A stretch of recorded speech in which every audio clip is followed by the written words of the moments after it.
வணக்கம். இன்றைக்கி நம்ம பார்க்க போகிற சமையல் ஒரு 3 வகையான கஞ்சி ரெசிபி தான் பார்க்க போகிறோம். இது வந்து சுகர் லெவலையும் குறைக்கும். வெயிட் அதிகமாக இருந்துச்சுனாலும் தாராளமாக இந்த கஞ்சியை ட்ரை பண்ணி பாருங்கள், அருமையாக இருக்கும். வாங்க அந்த 3 கஞ்சியை எப்படி செய்யலாங்கிறத பார்க்கலாம். ஒரு கப் அளவுக்கு கொள்ளு எடுத்துருக்கேன். இப்போ வந்து நல்லா வாசனை வர அளவுக்கு வறுத்துக்கலாம். நல்லா அப்படியே படப்படன்னு பொரிஞ்சு வரும், அந்த அளவுக்கு வறுத்துக்கலாம்.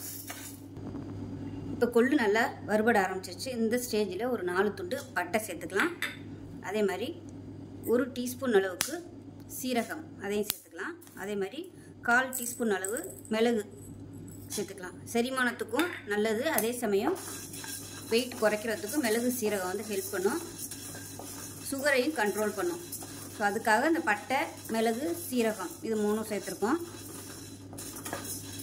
கொள்ளு வந்து நல்லா வறுபட ஆரம்பித்ததும் இதை சேர்த்துருங்க. அதுக்கப்புறமா நல்லா படபடன்னு பொரிய ஆரம்பிச்சிடும். முதலே சீரகம் மிளகு சேர்த்துட்டோம்னா ரொம்ப கறி போன மாதிரி ஆயிரும். அதனால் 3/4 பதம் நல்லா வறுபட்டதுக்கப்புறமா இந்த மிளகு சீரகத்தை சேர்த்து வறுத்தோம்னா கரெக்டாக இருக்கும். இப்போ கொள்ளு நல்லா வறுபட்டுருச்சு, கலர் நல்லா மாறிடுச்சு. இப்போ கேஸ் அமர்த்திடலாம். அமர்த்திட்டு வேறு பிளேட்டுக்கு மாற்றிக்கலாம். மாற்றிட்டு ஆறுனது மிக்சியில் போட்டு எல்லாத்தையும் நைஸாக அரைச்சிக்கலாம். மெஷரிங் கப்பில் 1 கப் அளவுக்கு பார்லி அரிசி எடுத்திருக்கேன். நல்லா 4-5 தடவை கழுவிட்டு தண்ணியை வடிய விட்டுட்டேன். நல்லா ஒரு 1/2 மணி நேரம் தண்ணி நல்லா வடிஞ்சிருச்சு. இப்போ இதை வந்து ஒரு பேனில் சேர்த்துக்கலாம். இது நல்லா வாசனை வர அளவுக்கு நல்லா வறுக்கணும்.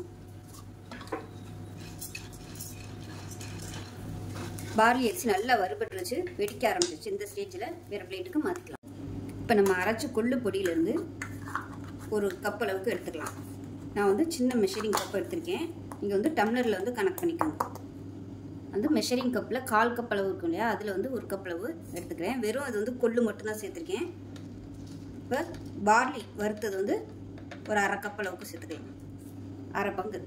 கொள்ளு வந்து 1 பங்கு எடுத்திங்கன்னா பார்லி வந்து 1/2 பங்கு எடுத்துக்கோங்க. இந்த ரேஷியோவில் நீங்கள் ஒன்றா கூட சேர்த்து அரைச்சிக்கலாம். நான் வந்து தனித்தனியாக தான் போட்டு அரைச்சி வச்சுருக்கிறேன்.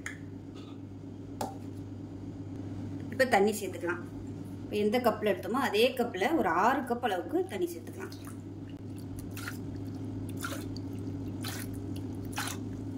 6 கப் தண்ணி சேர்த்துருக்கேன். பக்கத்தில் வந்து நம்ம வேறு ஒரு பாத்திரத்தில் தண்ணி சூடு பண்ணி வச்சுக்கோங்க. ரொம்ப கெட்டியாகிடுச்சுன்னா டக்கு நம்ம அந்த தண்ணி எடுத்து ஊற்றிக்கலாம். இப்போ கலந்து விட்டுக்கலாம். கலந்து விட்டுட்டு கேஸ் ஆன் பண்ணிக்கோங்க.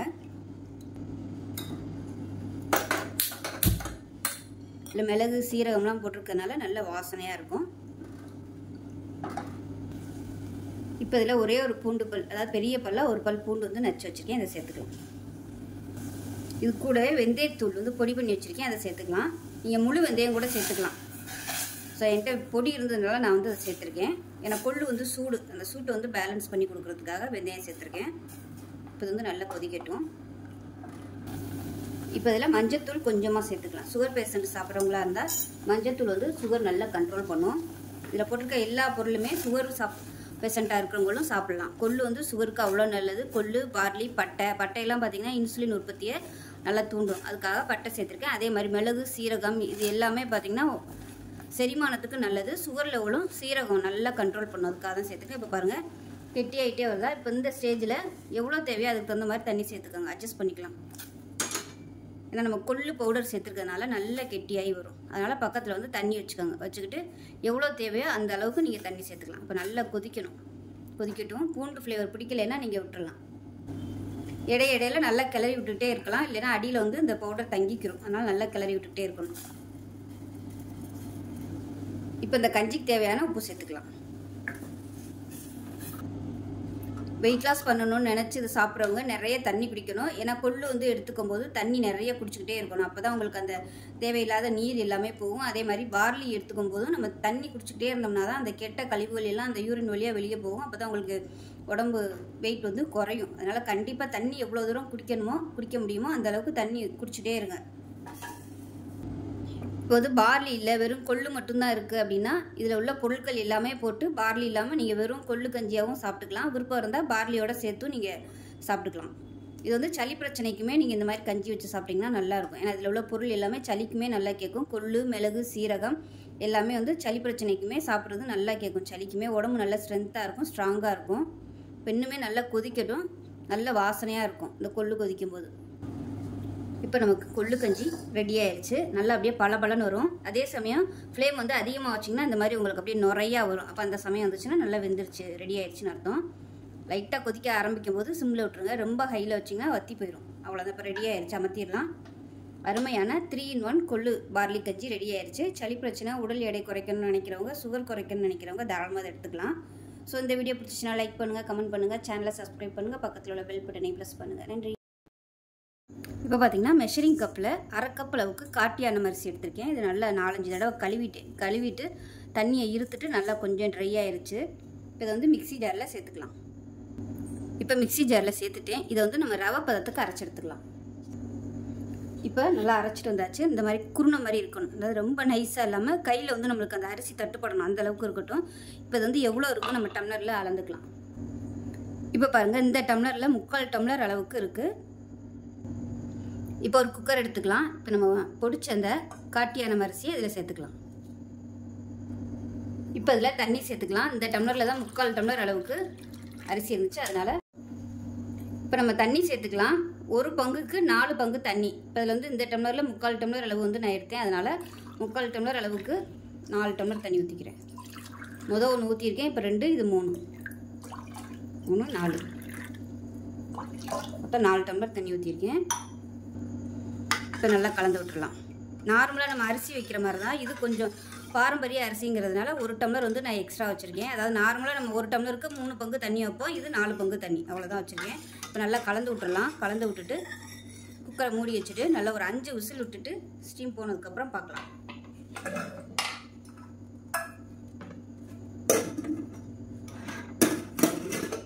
இந்த மாதிரி சின்ன குக்கர் யூஸ் பண்ணும்போது சின்ன பர்னர் யூஸ் பண்ணுங்கள், அப்போ தான் உங்களுக்கு கரெக்டாக வரும். பெரிய பர்னரில் வச்சிங்கன்னா உங்களுக்கு விசில் சீக்கிரமே வந்துடும். நான் இப்போ வந்து சின்ன பர்னருக்கு மாற்றிக்கிறேன். மாற்றிட்டு நல்லா ஒரு 5 விசில் விட்டுட்டு ஸ்டீம் போனதுக்கப்புறம் பார்க்கலாம். இப்போ விசில் விட்டு ஸ்டீம் போயிடுச்சு, எப்படி இருக்குன்னு பார்க்கலாம். நான் வந்து சின்ன குக்கர் யூஸ் பண்ணதுனால இந்த மாதிரி கொஞ்சம் பொங்கி வந்துருச்சு. எப்பயுமே நான் வந்து ஒரு 2 டீஸ்பூன் அளவுக்கு எண்ணெய் விடுவேன், மறந்துட்டேன். ஸோ அதனால் அந்த மாதிரி பொங்கி ஊற்றிடுச்சு. நீங்கள் வைக்கல ஒரு 2-3 சொட்டு எண்ணெய் விட்டுட்டிங்கன்னா இந்த மாதிரி பொங்கி ஊற்றாது. ஸோ இந்த மாதிரி தான் இருக்கும். இதை வந்து நல்லா கலந்து விட்டுக்கலாம். கலந்து விட்டுட்டு இப்படி ஆறட்டும். அது வேறு பவுலுக்கு மாற்றிடலாம். இதிலே இருந்துச்சுன்னா சூடு ஆறாது, அதனால் இதை வந்து வேற ஒரு பவுலுக்கு மாற்றிட்டு ஆற விட்டுக்கலாம். நல்லா ஆறினதுக்கப்புறம் பார்க்கலாம். இப்போ பாருங்கள், நல்லா ஆறிடுச்சு. இப்போ நான் அந்த வீடியோ எடுக்கையில் மணி 10:30. ஸோ நீங்கள் வந்து மறுநாள் காலையில் சாப்பிட்ற மாதிரி இருந்துச்சுன்னா சாயந்தரம் ஒரு 6 மணி இல்லை 7 மணியை போல் குக்கரில் வச்சுருங்க. வச்சுட்டிங்கன்னா நைட்டு ஒரு 10 மணியை போல் நீங்கள் தண்ணி ஊற்றி வைக்கிறதுக்கு ஆறி கரெக்டாக வரும். ஸோ நீங்கள் அந்த மாதிரி பண்ணிக்கோங்க. இப்போ நான் வந்து எனக்கு 10:30ங்கிறதுனால ஃபேனுக்கு அடியில் விட்டு நல்லா கரண்டி வச்சு கிளறி ஆற விட்டு எடுத்து வச்சுருக்கேன். இது வந்து நல்ல கூலிங் வந்து ஆறணும், சூடோட தண்ணி ஊற்றக்கூடாது. அது நல்லா ஆறிடுச்சு. இப்போ சாதாரண பச்சை தண்ணி சேர்த்துக்கலாம். சேர்த்துட்டு நல்லா கலந்து விட்டுடலாம். அது வந்து மறுநாள் வரைக்கும் நம்ம நல்லா புளிக்க விட போகிறோம். புளிக்க விட்டு சாப்பிடும்போது தான் உங்களுக்கு வந்து நிறைய பெனிஃபிட் கிடைக்கும். இந்த kattuyanam அரிசி சுகர் பேஷண்ட்டாக இருக்கிறவங்களுக்கு இது ஒரு அருமையான ஒரு கஞ்சி. இது முழுசாகவும் வேக வைக்கலாம். முழுசாக வேக விட்டோம்னா நேரம் ஆகும், ரொம்ப நேரம் அரிசி வந்து ஊற வைக்கணும். நீங்கள் நைட்டுக்கு வந்து சாதம் குக்கரில் வைக்க போகிறீங்கன்னா காலையிலே இருந்து நீங்கள் அந்த அரிசியை வந்து ஊற வைக்கணும், அப்போ தான் சீக்கிரமாகவே வேகும். அதுக்காக தான் நான் வந்து உடச்சிட்டு சேர்த்துருக்கேன். உடச்சிட்டு சேர்த்தோம்னா சீக்கிரமாகவே வெந்துடும். நல்லா சாஃப்டாக வந்துருக்கும் சாதம்லாம், நல்லா அப்படியே மசிது பாருங்கள். இப்போ நம்ம உடைக்கலைன்னா இது வேகிறதுக்கு வந்து ரொம்ப நேரம் ஆகும். அரிசியும் பெருசாக இருக்கிறதுனால அப்படியே விதையாக இருக்கும். இப்போ நல்லா எல்லாத்தையும் கலந்து விட்டுலாம். இப்போ இது கூடவே இன்னொரு முக்கியமான பொருள் பார்த்திங்கன்னா கருவேப்பிலை இல்லை, நல்லா கழுவுன கருவேப்பிலையிலையும் இது கூட அப்படியே சேர்த்துக்கலாம். அந்த கருவேப்பிலையோட எசன்ஸ் எல்லாமே அந்த தண்ணியில், அதாவது அந்த கஞ்சியில் வந்து இறங்கிடும். காலையில் நம்ம சாப்பிடும்போது நல்லாயிருக்கும். இந்த மாதிரி பண்ணும்போது சுகர் லெவல் வந்து நல்ல கண்ட்ரோலுக்கு வரும். ஸோ அதுக்காக தான் வந்து கருவேப்பிலை சேர்த்துருக்கோம். வேப்பிலைக்கு சமமான சத்துக்கள் வந்து கருவேப்பிலையில் இருக்குது. இப்போ இது வந்து நம்ம மூடி வச்சிடலாம். உப்பெல்லாம் இப்போயே போடணும்னு அவசியம் இல்லை, காலையிலே உப்பு போட்டுக்கலாம். ஏன்னா நம்ம கஞ்சியாக பண்ணுறதுனால உப்பு போட்டோம்னா கஞ்சி வந்து ஒரு மாதிரி நொசம் ஆயிரும். அதனால் உப்பு வந்து நம்ம குடிக்க போயில போட்டுக்கலாம். இது வந்து புளிக்கட்டும், காலையில் பார்க்கலாம். மூடி வச்சிடலாம். இப்போ ஒரு மிக்சி ஜார் எடுத்துக்கலாம். இதில் பார்த்திங்கன்னா ஒரு 7-8 சின்ன வெங்காயம் சேர்த்துக்கலாம். இது கூடவே 1/4 டீஸ்பூன் போல் சீரகம், ஒரு பச்சை மிளகா, கொஞ்சமாக கருவேப்பிலை சேர்த்து இப்போ அதை கோர்ஸாக அரைச்சிக்கலாம். இப்போ இதில் மெஷரிங் கப்பில் 3/4 கப் அளவுக்கு தயிர் எடுத்துருக்கேன், இதையும் சேர்த்துக்கலாம். இப்போ இதில் கொஞ்சமாக பெருங்காயத்தூள் சேர்த்துக்கலாம். இப்போ இதையும் ஒரு சுற்றிட்டு வந்துடலாம். இப்போ நைட்டு வந்து நம்ம தண்ணி ஊற்றி புளிக்க வச்சுருந்தோம், எப்படி இருக்குன்னு பார்க்கலாம். பாருங்கள், இந்த மாதிரி தான் இருக்கும். இந்த கருவேப்பிலை வந்து எடுத்துடலாம். இப்போ நம்ம வந்து மோரில் போட்டு கருவேப்பிலை அரைச்சோம் இல்லையா, நீங்கள் அந்த மாதிரி கூட இந்த கருவேப்பிலையை போட்டு அரைச்சிக்கலாம். நான் வந்து வேறு கருவேப்பிலை தான் போட்டு அரைச்சிருக்கேன். இதே கூட வேஸ்ட் பண்ணாமல் நீங்கள் அதிலே சேர்க்கலாம். இப்போ அந்த கருவேப்பிலையோட ஃப்ளேவர் எல்லாமே உள்ளே நல்லா இறங்கியிருக்கும். இப்போ அதில் நம்ம அடித்து வச்சுருக்க இந்த தயிரை சேர்த்துக்கலாம். இப்போ இதில் உப்பு சேர்த்துக்கலாம். தேவையான அளவுக்கு உப்பு சேர்த்துக்கோங்க. அவ்வளோதான், அருமையான காட்டியானம் அரிசி மோர் கஞ்சி ரெடி ஆயிடுச்சு. ரொம்பவும் ஒரு ஆரோக்கியமான ஒரு ரெசிபி. உடம்பு நல்ல ஸ்ட்ரென்த்தாக இருக்கும். சுகர் லெவல் நல்ல கண்ட்ரோலுக்கு வரும். ரெகுலராக எடுத்துகிட்டு வந்தீங்கன்னா சுகர் லெவல் நல்ல கண்ட்ரோல் ஆகும். ஒரு 3 மாதம் தொடர்ந்து எடுத்துகிட்டு வந்தீங்கன்னா உங்களுக்கு நல்ல ரிசல்ட் தெரியும். உடம்பு நல்லா ஸ்ட்ராங்காக இருக்கும். உடம்புல ஏதாவது புண்கள் இருந்துச்சுனாலும் இந்த காட்டியானம் அரிசி சாப்பிட்டு வந்தீங்கன்னா உங்களுக்கு அந்த புண்ணெல்லாம் நல்லா ஆற்றும். ஒரு கஞ்சி செஞ்சு பாருங்கள். செஞ்சு பார்த்துட்டு எப்படி வந்துச்சுங்கிறத சொல்லுங்கள். வீடியோ பிடிச்சிச்சுன்னா லைக் பண்ணுங்கள், கமெண்ட் பண்ணுங்கள், சேனலை சப்ஸ்கிரைப் பண்ணுங்கள், பக்கத்தில் உள்ள பெல் பட்டனையும் ப்ரெஸ் பண்ணுங்கள். நன்றி. பார்க்கலாம். இப்போ ஒரு குக்கர் எடுத்துக்கலாம். குக்கர் சூடானதும் 1 கப் அளவுக்கு கொள்ளு எடுத்திருக்கேன். நான் வந்து இன்றைக்கி ஒரு வேளைக்கு தக்கனதான் நான் வந்து செய்கிறேன். இது வந்து ஒரு 2 பேர் சாப்பிட்லாம். அதனால் மெஷரிங் கப்பில் வந்து 1/4 கப் அளவு இருக்கும் இல்லையா கப்பு, அந்த கப்பில் வந்து 1 கப் அளவுக்கு எடுத்திருக்கேன். இப்போ இது நல்லா வாசனை வர அளவுக்கு வறுத்துக்கலாம். இப்போ கொள்ளு நல்லா வறுபட்டுருச்சு. லேசாக ஒன்று வெடிக்க ஆரம்பிக்குது. இந்த ஸ்டேஜில் எந்த கப்பில் நம்ம கொள்ளு எடுத்தோமோ அதே கப்பில் 1/2 கப் அளவுக்கு சிவப்பு அவல் எடுத்துக்கலாம். இதையும் சேர்த்து அந்த சூப்லேயே வறுத்துக்கலாம். கடைசியாக இதை வந்து அவல் சேர்த்திங்கன்னா உங்களுக்கு வறுபட்டுரும். முதலே சேர்த்துட்டிங்கன்னா அவல் சீக்கிரமாகவே வறுபட்டுரும், ரொம்ப கருகி போயிடும். அதனால தான் நான் கடைசி ஸ்டேஜில் போட்டிருக்கேன். இப்போ இந்த ஸ்டேஜில் பார்த்திங்கன்னா நல்லா எல்லாமே வெடிக்க ஆரம்பிக்கும். அந்த கொள்ளு பார்த்திங்கன்னா நல்லா அப்படியே படப்படன்னு வெடிக்க ஆரம்பிக்கும். அந்த ஸ்டேஜில் நம்ம வந்து இறக்கணும். இப்போ கொள்ளு நல்லா வறுபட்டுருச்சுன்னு அர்த்தம். இப்போ நல்லா சூடு ஏறி வறுபட ஆரம்பிச்சிருச்சு. இப்போ அமர்த்திடலாம். அமர்த்திட்டு மிக்ஸி ஜாரில் சேர்த்து நல்லா நைஸாக அரைச்சிக்கலாம். இப்போ இது ஆறட்டும். ஆறுனதுக்கப்புறம் நல்லா பவுடராக பொடி பண்ணிக்கலாம். இப்போ பொடி பண்ண கொள்ளு வந்து ஒரு குக்கரில் சேர்த்துக்கலாம். சேர்த்துட்டு எந்த கப்பில் எடுத்தோமோ அதே கப்பில் ஒரு 5 கப் அளவுக்கு தண்ணி சேர்த்துக்கலாம். தண்ணி தாராளமாகவே சேர்த்துக்கலாம்.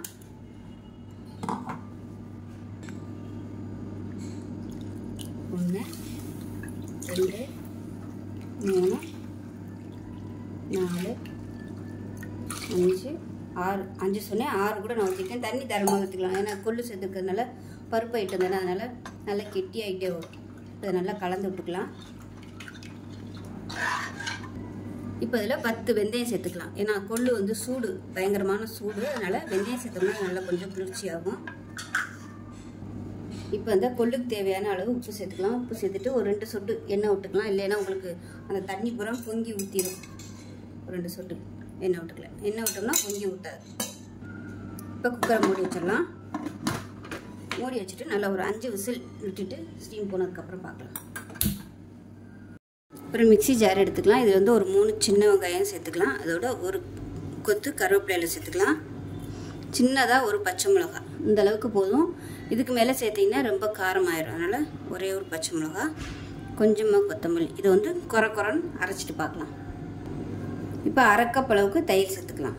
இப்போ இது கூட பெருங்காயத்தூள் சேர்த்துக்கலாம். இதிலே சேர்த்துட்டோம்னா நல்லா மிக்சிங் ஆயிரும். 1/4 டீஸ்பூனுக்கும் கம்மியாக பெருங்காயத்தூள் சேர்த்துக்கலாம். இப்போ அரைச்சிட்டு பார்க்கலாம். இப்போ விசில்லாம் விட்டு ஸ்டீம் போயிடுச்சு. எப்படி இருக்குன்னு பார்க்கலாம். இந்த மாதிரி தான் இருக்கும். இப்போ இது வந்து கெட்டியாக இருக்குது. இதில் கொஞ்சம் தண்ணி சேர்த்துக்கலாம். தண்ணி கொஞ்சமாகவே சேர்த்துக்கோங்க. திருப்பி நம்ம வந்து மோர் சேர்க்கணும். அப்போ ரொம்ப தண்ணியாக போயிடும். இது வந்து ஆறட்டும். ஆறுனதுக்கப்புறமா நம்ம மோர் சேர்த்துக்கலாம். இப்போ நல்லா ஆறிடுச்சு. இப்போ இந்த ஸ்டேஜில் நம்ம வந்து அரைச்சி வச்சுருக்க அந்த மோர், பச்சை மிளகா, கருவேப்பிலை, கொத்தமல்லி, பெருங்காயம், வெங்காயம் எல்லாத்தையுமே சேர்த்துக்கலாம். வெங்காயம் விருப்பப்பட்டால் இன்னும் கூட நீங்கள் நிறைய சேர்த்துக்கலாம். அவ்வளோதான். எவ்வளோ திக்னஸ் இருக்குங்கிறத பார்த்துட்டு தண்ணி எண்ணெய் ஊற்றிக்கலாம். திக்காக தான் இருக்குது. இன்னும் கொஞ்சம் நம்ம தண்ணி சேர்த்துக்கலாம். இப்போ இன்னும் கொஞ்சம் தண்ணி சேர்த்துக்கலாம். வெங்காய ஃப்ளேவர் பிடிக்கும்னு நினச்சிங்கன்னா இந்த மாதிரி அரைச்சி சேர்த்துக்கோங்க. இல்லைன்னா உங்களுக்கு முழுசாக கூட நீங்கள் அப்படியே சேர்த்துக்கலாம். அது உங்களோட விருப்பம் தான். அரைச்சி சேர்த்தோம்னா நல்லாயிருக்கும் அந்த வெங்காய வாசனையோடு சாப்பிட்றதுக்கு. உப்பு எப்படி இருக்குங்கிற பார்த்துட்டு உப்பு பத்தலைன்னா சேர்த்துக்கலாம். உப்பு கம்மியாக இருக்குது, கொஞ்சமாக உப்பு சேர்த்துக்கலாம். அவ்வளோதான். அருமையான கொள்ளு மோர் கஞ்சி ரெடி ஆயிடுச்சு. ரொம்ப சிம்பிளான ஒரு மோர் கஞ்சி. செஞ்சு பாருங்கள். செஞ்சு பார்த்துட்டு எப்படி வந்துச்சுங்கிறத சொல்லுங்கள். வீடியோ பிடிச்சிச்சுன்னா லைக் பண்ணுங்கள், கமெண்ட் பண்ணுங்கள், சேனலை சப்ஸ்கிரைப் பண்ணுங்கள், பக்கத்தில் உள்ள பெல் பட்டனையும் ப்ரெஸ் பண்ணுங்கள். நன்றி.